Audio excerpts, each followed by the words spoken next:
속식과 과식을 부추기는 먹방 과잉 시대죠. 전통식, 채식, 건강식 이야기를 편안하고 진솔하게 나눠보는 기후 미식회의 시간입니다. 오늘의 기후가 준비한 건강한 먹방. 오늘 기후 미식회의 백과사전, 슬기로운 식생활의 길잡이가 되어주시는 분이죠. 백남정 식생활교육 인천 네트워크 대표님 나오시는데요. 지난번에 김치 이야기 선생님과 나눌 때 정말 청취자 여러분들 문자 많이 주시고 질문도 많이 주셨는데요. 그래서 오늘도 김치 이야기 한 번 더 이어가 보겠습니다. 선생님 안녕하세요. 네. 김장 하셨어요? 저 지난주 금요일에 김장하기로 한 날 동생 가족만 가고 저희는 이번 주 토요일에 다시 가기로 했어요. 어머니가 채식 김장은 따로 하자. 두 팀이 나눠서 와라. 며느리를 위해서. 너희는 그 다음 주에 와라. 그래서 이번 주 토요일에 가는데요. 선생님 좀 감기 괜찮아지신 것 같아요. 그렇죠? 네. 목은 감기 증상은 괜찮아졌는데 네. 목을 계속 쓰니까 목은 여전히 회복이 좀 늦습니다. 그래요. 선생님 그렇게 컨디션 안 좋고 목이 아프고 할 때 특별히 따로 챙겨 드시는 음식이 있나요? 그냥 물 자주 마시는 거. 근데 이제 그냥 맹물 말고 뿌리 채소차, 아하. 뭐 우엉이나 아니면 무도 말려서 덮어가지고 차로 마시면 맛있거든요. 아하. 그래서 무차 뭐 이런 거 먹습니다. 생강차나 이런 건. 그런 것도 먹고요. 근데 아하. 생강은 조금 강해서 그냥 평상시에는 많이 먹지는 않고 가끔씩만 먹습니다.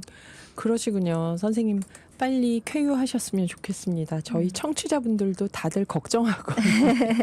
연말이 좀 지나야 될 것 같습니다. 예, 빠콩님은 이번 주 토요일 일요일에 세 식구가 소소하게 20포기 김장 예정입니다 하셨는데 진짜 많이 안 담그시네요.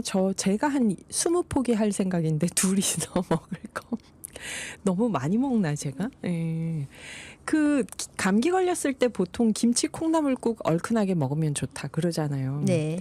그리고 코로나 때 사스 때도 우리가 뭐 김치 먹어서 면역력이 있어서 이게 사망자 수가 적었다 이런 얘기도 있었고요. 네. 뭐 방역을 잘했겠지만 김치가 좋다는 해외 연구 결과도 쏟아지니까 외국인들도 요즘은 김치를 그쵸. 많이 찾고요. 네. 그런데 정말 궁금한 건 김치가 짜잖아요. 네. 근데 이게 정말 몸에 좋아서 어느 정도 양으로 많이 먹어도 되는 걸까 하는 게 한 가지 궁금함이고요. 네. 두 번째는 이게 괴담인지 진짠지 사스, 코로나, 감기 다 김치가 좋은 걸까요? 저는 좋다고 봅니다. 네네. 네. 일단 질병이라는 게 이제 면역력하고 관계가 있으니까 아무래도 면역력은 장의 건강과 밀접하다는 연구 결과들은 계속 나오고 있거든요. 네. 그러면 장을 건강하게 하는 발효 음식들이 좋은데 그중에서 김치에 있는 발효균 같은 경우는 장까지 살아갈 확률이 되게 높아요. 다른 음식들보다. 그러니까는 되게 좋은 거죠. 유산균이요. 예, 장에 유산균이. 있는. 그게 아무래도 발효 음식은 많고 김치는 또 특별히 많은 건 아니겠죠. 다른 발효 음식보다. 많기도 하고 장까지 살아가는 균들이 특별히 많아요. 김치가요? 네. 이 유산균들도 네. 산에 약한 균들도 있거든요. 그래서 요구르트는 제 공복에 먹는 게 더 좋다 이렇게 말씀드렸잖아요. 위에 머무르는 시간이 짧을수록 사망률이 적기 때문에 그런데 김치에 있는 유산균들은 위산에 약한 균들이 아니라서 장까지 살아가는 확률이 높은 거죠. 그렇구나. 균들이 다 다릅니다. 그래서 저도 이게 어머니가 담가주신 김치나 집에서 직접 담근 김치를 먹으면 저는 다른 거보다 이렇게 얘기하면 사람들이 거짓말이라고 하는데 저는 머리가 맑아져요. 김치를 먹으면 네. 머리가 맑아져요. 확실히 집중력이 좋아지고 그런 게 있더라고요. 저는. 그럼요. 장이 건강한 게 건강에 많은 영향을 끼칩니다. 그러면 이게 짠 음식인데 어느 정도 양으로 어떻게 먹는 게 좋은지 이게 건강에 어떤 점에서 더 좋은지 좀 설명을 부탁드려도 될까요? 일단 첫 번째로는 장에 좋다고 말씀드렸죠. 네. 살아서 유산균이 장까지 간다. 네. 두 번째로는 김치에 들어가는 여러 가지 양념류들이 있잖아요. 네. 그 배추의 영양소보다 그런 양념류들이 끼치는 영향도 굉장히 큽니다. 그래서 거기에 뭐 고춧가루, 마늘, 생강 이런 걸 우리가 양념이라고 부르는데 네. 양은 그 약자이고요. 아. 한자로 보면 염자는 생각할 염. 그래서 이게 약이라고 생각을 하고 그 뭔가 정성을 다해서 넣는 것 이런 뜻인데 아, 정말요? 네. 결국은 이제 약이 되는 음식이다라고 생각하면 될 것 같습니다. 그리고 실제로 뭐 거기에 마늘 이런 것들은 항암 효과도 굉장히 뛰어나거든요.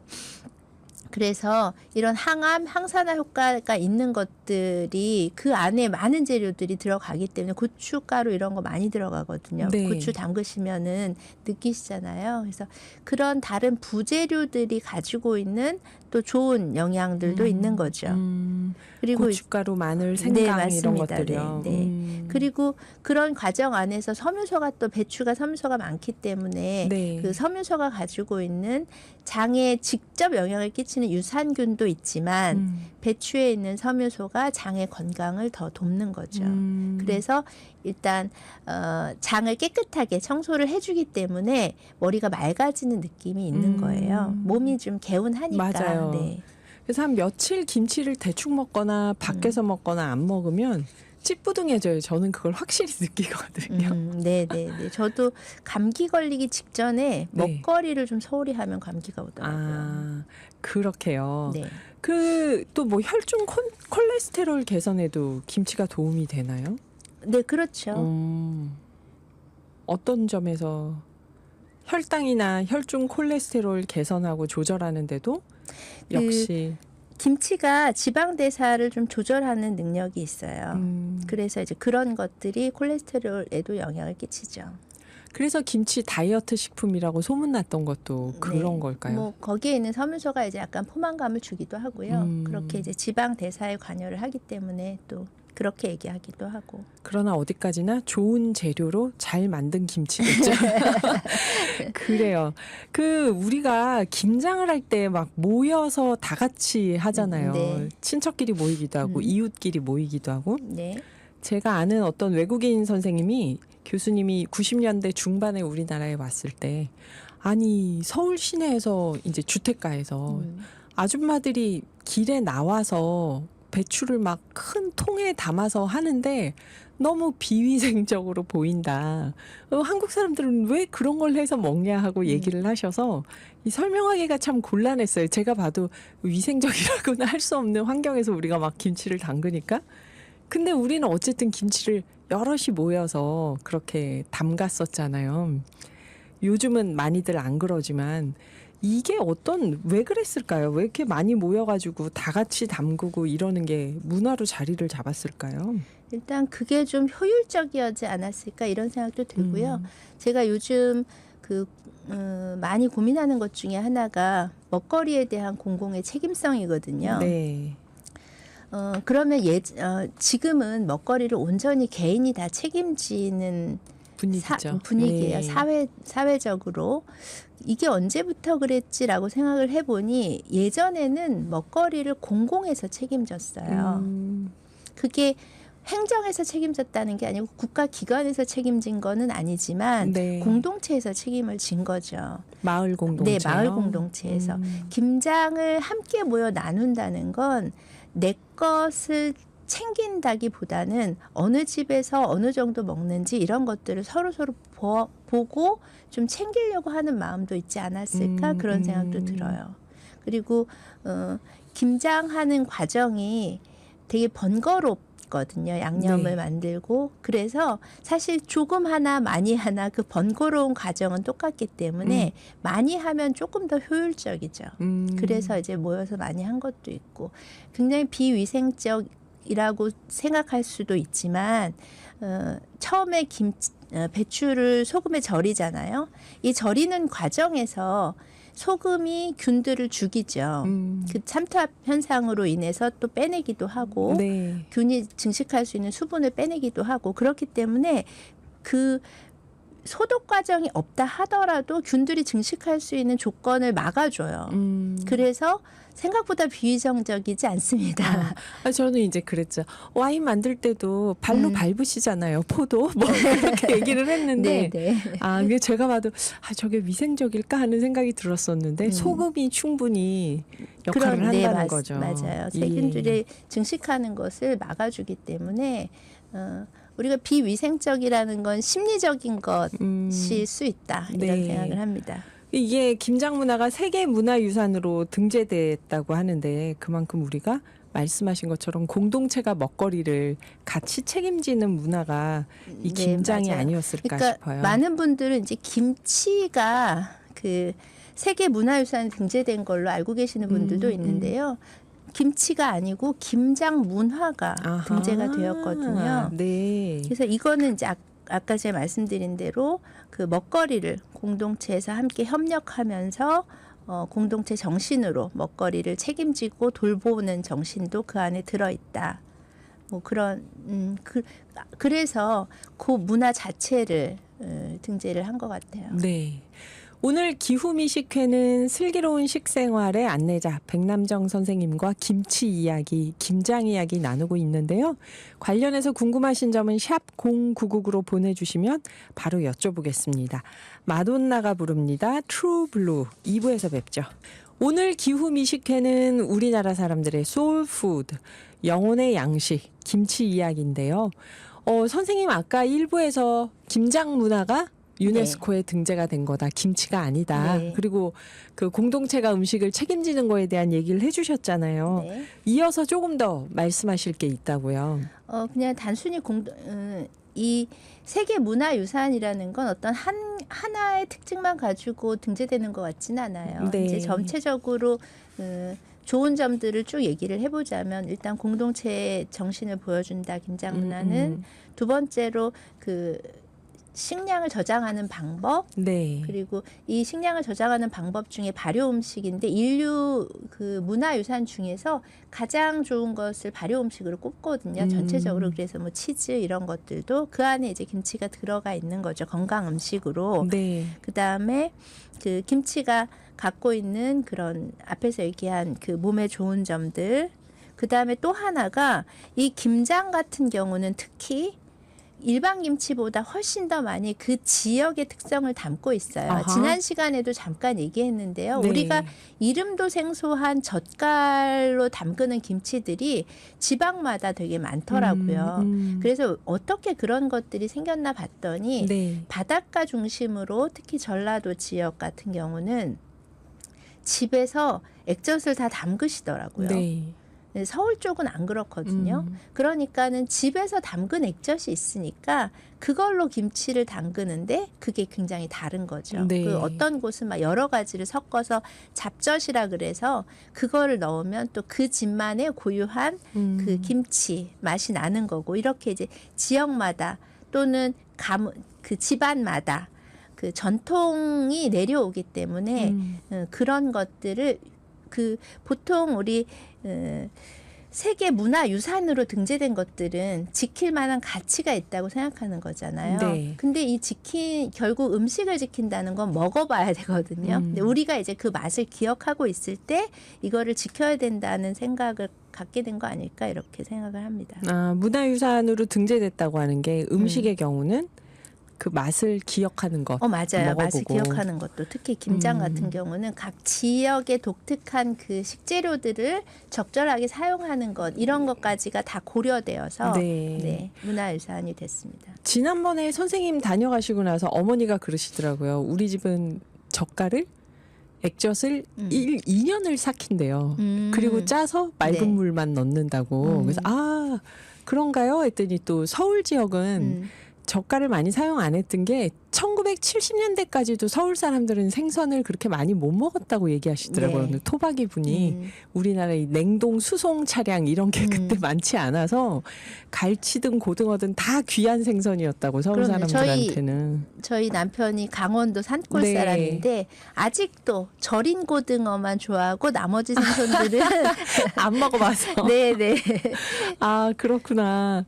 그래요. 여기 지금 청취자분들 질문을 보니까 먼저 밀라노에 계시는 우리 밀라노 3580님이 궁금한 게 있을 때 친정엄마처럼 반가운 백남정 선생님.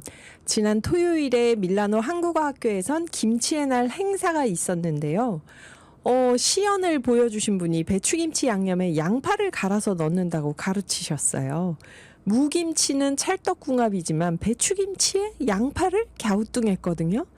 지방마다 다르긴 하지만 양파를 쓰면 맛이 어떻게 달라지나요? 물이 많이 생기지 않을까요? 그렇게 질문을 주셨어요. 맞아요. 그죠? 물이 많이 생기죠. 그다음에 이제 잘 생각해 보면 네. 무는 단맛이 없는 경우들이 많아요. 그러니까 김장철의 무가 제일 맛있고요. 나머지 계절에 나오는 무들은 그렇네요. 맛이 좋지 않아서 네. 거기에 단맛 나는 양파나 이런 것들을 많이 넣는 거죠. 근데 배추 같은 경우는 배추 자체가 단맛이 맞아요. 강하기 때문에 거기에 양파를 굳이 넣을 필요가 없다. 첫 번째.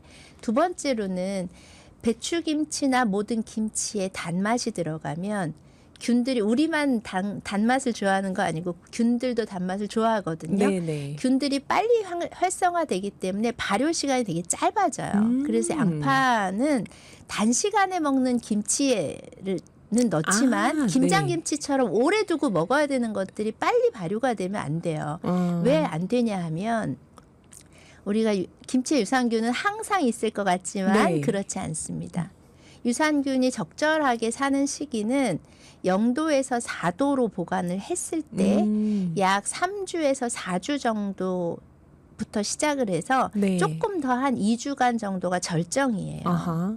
근데 이제 그게 전제가 있잖아요. 0도에서 4도. 네. 그럼 그거보다 온도가 좀 높으면 더 빨리. 그래서 우리가 맛있다라고 생각하는 그때가 굉장히 그 유산균이 많을 때고요. 그 이하가 되면 점점점 신맛이 강해지면서 네. 그 신맛에 견디지 못하는 유산균들이 다 죽습니다. 그래서 없어지는 거죠. 그래서 양파를 넣으면 발효 속도가 빨라지기 때문에 금방 먹지 않을. 그래서 겉절이 같은 경우는 양파를 넣습니다. 근데 그런 거 아니면 양파를 넣지 않고요. 말씀하신 대로 물도 많이 나와요. 맞아요. 근데 그 물도. 물이 많이 나오는데 그 김장 같은 경우는 아까 말씀드렸죠. 삼투압 현상으로 일단 물을 빼야지만 균이 증식할 수 있는 확률이 적어지는데 네. 거기 물이 많이 있으면 농도가 떨어지면서 이제 균들이 자랄 수 있는 환경들이 되기 때문에 그런 여러 가지 이유들이 다 복합적으로 양파를 쓰지 않는 이유가 되는 장기 보존을 해야 될 경우에 저장을 하고 네. 그런데 그러면 이 시연을 하신 분은 왜 배추김치 양념에 양파를 갈아 넣으셨을까요? 아마도 김장은 안 해보셨을 거고 그냥 네. 배추김치, 김치를 담아 보신 적은 있으실 것 같아요. 근데 김치 담글 때는 우리가 여름 김치들은 오래 놓고 먹지 않거든요. 맞다. 네네. 그러니까는 그냥 짧게 놓고 먹기 때문에 그 레시피를 그대로 생각하셔서 김장이 배추로 하니까 김장도 똑같이 한다고 생각하지만 언제 먹느냐 시기에 따라서 또 약간 양념들이 달라지는 거죠. 그리고 또 그 넣을 만한 다양한 양념이 없어서 넣기도 했을 것 같아요. 그치 맞아요. 네. 그 외국은 우리 김장 때만 되면 나오는 다양한 양념들이 있는데 그런 것들이 없으니까 이제 맛을 조금 더 좋게 하기 위해서 넣었을 수도 있겠네요. 그러게요. 밀라노 3580님, 우리 뭐 멸치 액젓 넣는 것처럼 이탈리아 엔초비로 담궈도 맛있는지 한번 실험해 보시고 얘기해 주세요. 그리고 최숙자님이 선생님 알타리 김치요. 이거 통으로 담궈서 잘라 먹는 게 나은가요? 아니면 처음부터 잘라서 절여서 담그는 게 더 맛있을까요? 그러셨는데요. 요것도 좀 다른 것 같아 시기적으로. 그래서 알타리 김치를 내가 담가서 조금 금방 먹을 거야. 그러면은 잘라서 양념이 빨리 스며들게 해서 익혀서 드시는 게 좋고요. 얘는 김장용으로 좀 오래 익혀서 천천히 먹을 거야. 그러면 통으로 담그는 게 훨씬 아삭아삭하고 더 맛있습니다. 아하, 그렇구나. 그리고 또 있습니다. 선생님 질문이 1310님. 월요일에 지인을 초대해서 점심밥을 지어서 같이 먹다 보니 김장 얘기가 나왔는데요. 미국에서 살다 오신 분이 어릴 적에 어머니가 해주신 생태를 넣은 김치가 드시고 싶다는데 담그는 방법을 서로 한참 얘기했네요. 상상만으로요. 생태 넣은 김치를 어떻게 담그냐? 선생님 알려주세요. 그러셨는데요. 그냥 보통 김치랑 비슷하고요. 이제 생태를 약간 살짝 데쳐가지고 넣는 경우도 있고, 그냥 생태 익히지 않은 생선을 채로 넣는 그냥 경우도 넣는. 있는데요. 익히지 않고 넣으면 조금 더 시원하겠죠. 저도 갈치를 토막으로 생걸로 넣는 김치도 봤고 굴도 그냥 넣잖아요. 네. 그러면 생태도 그냥 살아있는 생태 그냥 넣어도 네, 되는 근데 거 이제 아닐까요? 굉장히 두꺼우니까 갈치는 얇죠. 아. 네, 두껍기 때문에 약간 포를 떠서 넣거나 음. 가시를 좀 갈치보다 빼서. 또 훨씬 생태는 맞아요. 네, 굉장히 가시가 두꺼워요. 맞아요. 그래서 그 안에 있으면 이제 걸리적거리기 때문에 포 떠가지고 전하는 것처럼 포 떠가지고 그냥 사이사이에 넣으면 돼요. 김치 할 때. 그 대신 얘는 조금 더 오래 숙성시켜야 되겠죠. 이제 방법은 알았는데 생태가 요즘 구하기 힘들잖아요. 1310. 네, 요즘에 안 잡힌다고 우리나라 하죠. 안 잡혀서 포를 떠서 넣으면은 더 만들기가 쉽다 하고 얘기를 해주셨고요.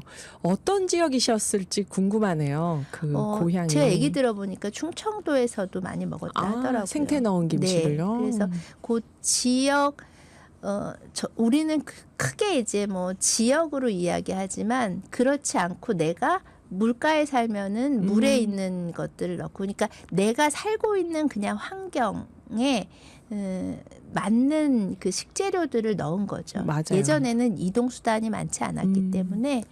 그래서 저는 어떤 친구가 전라도 김치 맛은 어때 하면은 그 말에 동의가 안 됐던 게 천차만별이었거든요. 제가 가보니까 식당 네네. 김치가 비슷한 거지. 그렇죠. 충청도도 그렇고 경상도도 그렇고 지역마다 정말 다르더라고요. 이게. 근데 전라도는 그래도 네. 그 젓갈을 많이 쓰기 때문에 젓갈은 그래도 그 사와서 삭히거나 또는 이동이 좀 쉽죠. 그러니까 생태 같은 경우는 생물을 쓰기 때문에 네. 그 지역적인 특성이 더 강한 거고요. 아하. 이게 발효된 음식들은 지역적인 특성을 조금 더 그래도 지역을 좀 뛰어넘어서 전파가 된다. 네, 그 조금 맛있다 그러면 조금 더 넓게 퍼지는. 넓게 퍼질 수 있습니다. 그렇겠네요. 생태를 해안가가 아닌 지역에서 넣기는 힘들었겠네요.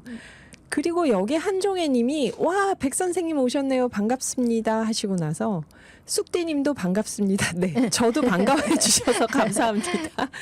김장김치는 숙성을 어떻게 해야 가장 맛있는 김치가 될까요? 약간 익혀서 넣으면 많이 익어버려요. 김치 맛이 어떨 때는 톡 쏘는 맛이 날 때가 있고 어떨 때는 안 그런데 왜 그럴까요? 어떤 맛이 좋은 맛일까요? 궁금합니다. 그러셨어요. 좋은 맛이라는 건 자기가 제일 좋아하는 맛. 근데 이제 제일 좋아하는 맛은 어렸을 때 먹었던 맛이라고. 그렇죠. 그래서 나는 어떤 게 좋은지 먼저 생각하시면 되고요. 왜 그런 맛이 나나? 뭐 그거는 이제 유산균의 그 어떤 유산균이 주로 생기느냐가 좀 다르기 때문이고요. 네. 가장 잘 보관하는 거는 0도에서 4도씨 정도. 그 김치냉장고 온도가 그 정도거든요. 그 예전에 날씨가 추웠을 때는 그 항아리에 묻었던 그 온도가 0도에서 4도 정도에 얼지 않을 정도. 그래서 그 온도가 됐을 때 저장성이 가장 좋습니다. 아하. 네, 생각해 보시면 12월 중순쯤, 초나 중순쯤에 김장을 담가요. 네. 그럼 0도에서 4도씨로 유지가 되다가 그래도 한 달 정도 지나고 나면은 이제 조금씩 유산균은 없어지고 얘가 새콤한 맛이 점점 더 강해지죠. 네. 그래서 김장김치는 그냥 딱 그때 그 겨울 한철 먹는 게 제일 좋아요. 근데 이제 요즘 김치냉장고에 넣어가지고 김장김치를 1년 내내 먹는데 그렇게 먹으면 우리가 알고 있는 그냥 배추김치를 1년 내내 먹는 효과는 있을 수 있지만 다양한 김치를 만들지는 않습니다. 그래서 저는 김장김치 너무 오래 두고 먹는 거 별로 안 좋아합니다. 아, 네. 그래요. 이 얘기를 우리가 노래 한 곡 듣고 나서 또 이어가 보죠. 네, 빠콩님이 양념은 마님 비법인데요. 우리 집 힘쓰는 건 다 제 몫입니다. 어머, 당연하지 않나요, 빠콩님? 원래 양념을 알고 있는 사람이 그 셰프예요, 원래. 제 몫은 그래서 우리는 무 갈고 당근 갈고 쪽파 다듬고 마늘은 다진 걸로 사야 될 듯한데요. 홍시 배도 넣더라고요. 그 배추 쓰레기 다 버리고 깨끗이 씻어서 소금에 절여서 욕조에 반 가르면 30쪽이 나옵니다. 저는 9년차 김장 보조고요. 했더니 선생님 최숙자님께서 빠콩님 마님만의 신조가 있으신데 왜 그러세요? 그렇게 하는 게 제일 맛있어요. 마님이 하시자는 대로 하세요. 그러고 그다음에 뭐 쓰레기 봉투 사와서 배추 다듬고 쓰레기 처리 척척한다. 근데 김장의 3분의 2는 내일 같다. 막 빠콩님 말씀하시니까 밀라노님도 빠콩님 50리터씩이나 되는 봉투에 담을 게 뭐가 있다고요. 아까운 배추 겉잎을 다 까서 버리셨군요. 마님이 검사를 안 하시는구나. 빠콩님 편이 없네요, 오늘. 그래요. 그 선생님께서 이 김장하는 날엔 사실 수육보다 우거지 된장국 먹으면 좋다 이 얘기 하셨잖아요. 지난번에도 간단하게. 네. 이 우거지가 그러면 배추 다듬고 남은 그걸 얘기하신 건가요? 네, 아니면 겉에, 네. 겉에. 그날 나온 그 네.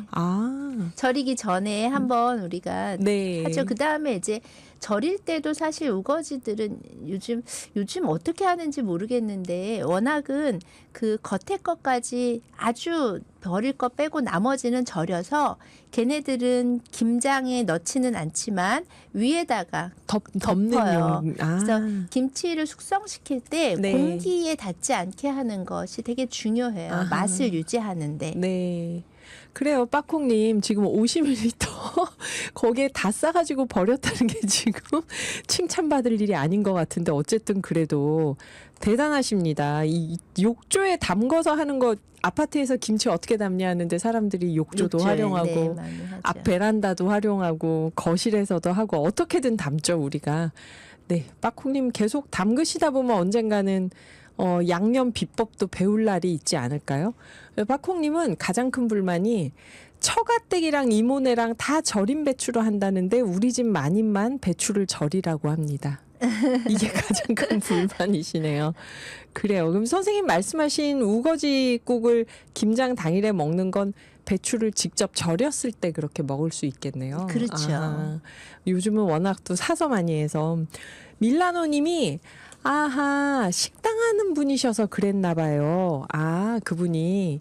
그렇군요. 이탈리아 학생들이 그걸 정통이라고 알까봐 좀 걱정이 됐었는데요. 멀리에서 와서 다녀간 분들은 할 수 없지만 학생들에게는 백남정 선생님 설명 그대로 알려줄게요.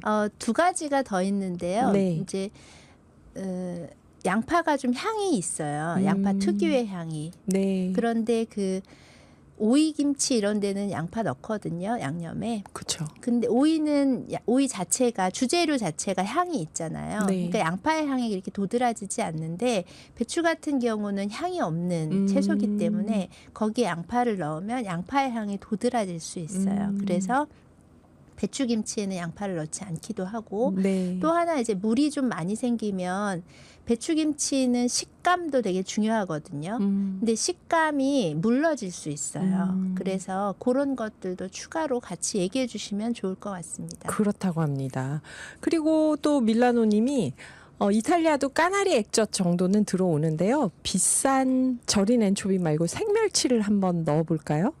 우리 부산집에서는 볼라구라는 볼락이죠 이게. 네. 못생긴 생선 김장할 때 넣었는데 맛은 정말 있었지만 가끔 썰어내온 김치 사이에 생선이 보이면 저는 기겁을 했습니다. 그리고 생선 닿은 김치는 안 먹겠다고 도망갔죠. 아까 왜 그러세요? 아까 생태김치 먹고 싶다고 하시는 분도 하셨는데. 계셨는데. 네, 그럼요. 근데 예. 이 생태김치나 생선이 직접 들어간 것들은 숙성을 잘 시켜야 됩니다. 너무 빨리 숙성시키거나 이러면 생선 특유의 냄새가 있을 수 있고요. 네. 또 온도를 잘못 맞춰주면 생선이 이제 그 안에서 조금 더 냄새가 심해지는 거죠. 그래서 막 못 먹을 정도로 상하지는 않지만 그래도 네. 냄새가 좀 날 수 있어서 은은하게 천천히 어우러질 수 있게 해서 처음에는 너무 많이 넣지 마시고요. 조금씩 넣어서 담가 보시는 것도 좋을 것 같아요. 네, 그래요. 그리고 선생님 왜 김치 잘못 보관하면은 거기 골마지라고 하얀 거, 하얗게 그죠? 곰팡이 네. 피는 게 있는데 네. 그거를 씻어서 먹어도 되나요? 그럼요. 아, 네. 버릴 필요 없이. 네. 이거는 이제 김치가 뷔페에서 나온 거는 아니고요. 곰팡이랑은 좀 달라요. 아, 그러면 이게 곰팡인지 씻어서 먹어도 되는 골마지인지 어떻게 구분할까요? 골마지 같은 경우는 액체 같은 느낌이 있어요. 근데 곰팡이는 그거 자체가 포자기 때문에 뭐라 그러나 형태를 갖고 있다고 해야 되나요? 포자의 형태. 네, 약간 맞아요. 그래서 푸실푸실 날아갈 네, 것처럼요. 네. 그래서 이렇게 보면은 액체처럼 그냥 퍼져 있으면은 조그맣게 퍼져 있으면 그건 골마지이고요. 그게 말고 이렇게 약간 위로 올라오면서 부피를 갖고 있으면 걔네들은 그래서 부피를 갖거든요. 포자기 때문에. 그래서 네. 부피를 갖고 있으면 그거 곰팡이죠. 그래서 곰팡이도 그냥 드러내고 먹으면 되고요. 만약에 골마지가 낄 정도면은 익어가는 단계는 아니고 이제 많이 익은 단계거든요. 저는 많이 익은 김치 씻어가지고 쌈밥 같은 거 해 먹어요. 네. 거기 약간 들기름 넣으면 훨씬 맛있죠. 그래서 네. 굳이 그런 것들은 그냥 드시지 마시고 그러면 좀 양념 요리를 헹궈 해서 놓고 헹궈 놓고 볶던지. 네.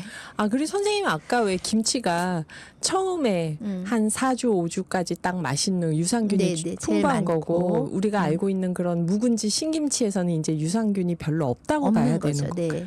근데 신김치가 맛있잖아요. 묵은지 일부러 만들어서 먹잖아요, 저희가. 네. 여러 요리에 넣고. 그게 이제 제일 맛있는 그 상태, 제일 유산균이 많고 제일 김치가 맛있었던 상태를 우리가 기억을 하는데 네. 그 이후에 신맛이 조금만 많아지면은 이제 유산균은 죽는데 우리가 그 맛을 기억했다가 그게 좋은 맛이라고 생각하는 거예요. 그리고 사실 그 유산균만 빼고 나머지 또 영양가가 있으니까. 좋은 성분들은 그대로 남아 있기 때문에 그래도 좋은 건 맞죠. 다른 것들에 비해서 다른 네. 음식들에 비해서.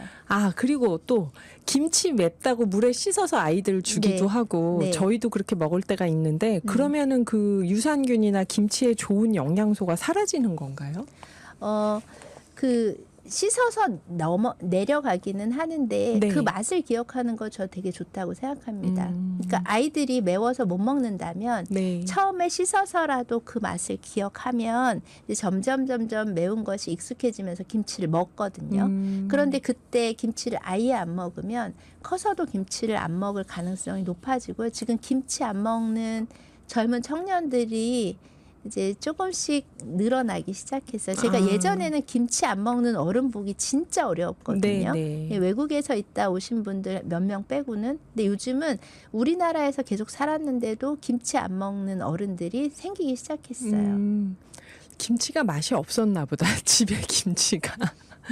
그럴 수도 있고요. 네. 이거는 약간 먹거리가 돌봄의 사각지대에 있는 사람들은 그런 경우. 가공식품 위주로 특히 나이가 어릴수록 그 조리 기술이 없을수록 네. 가공식품 위주로 먹다 보니 자극적인 음식들에 너무 익숙해져 있어서 김치 같은 것들을 이제 안 먹는 거죠.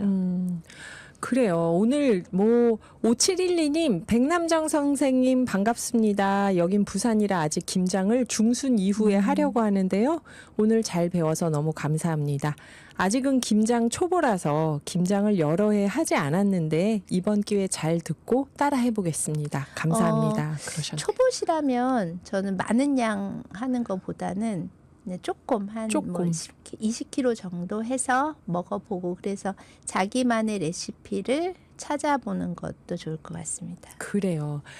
여러분 오늘도 참 김치 얘기를 해도 끝이 없네요. 못다한 얘기가 많은데 선생님 다음에 오시면 또 다른 식생활 식습관 관련한 재밌는 얘기 나눠보겠습니다. 선생님 감사합니다. 네. 건강하게 잘 지내시기 바랍니다. 네.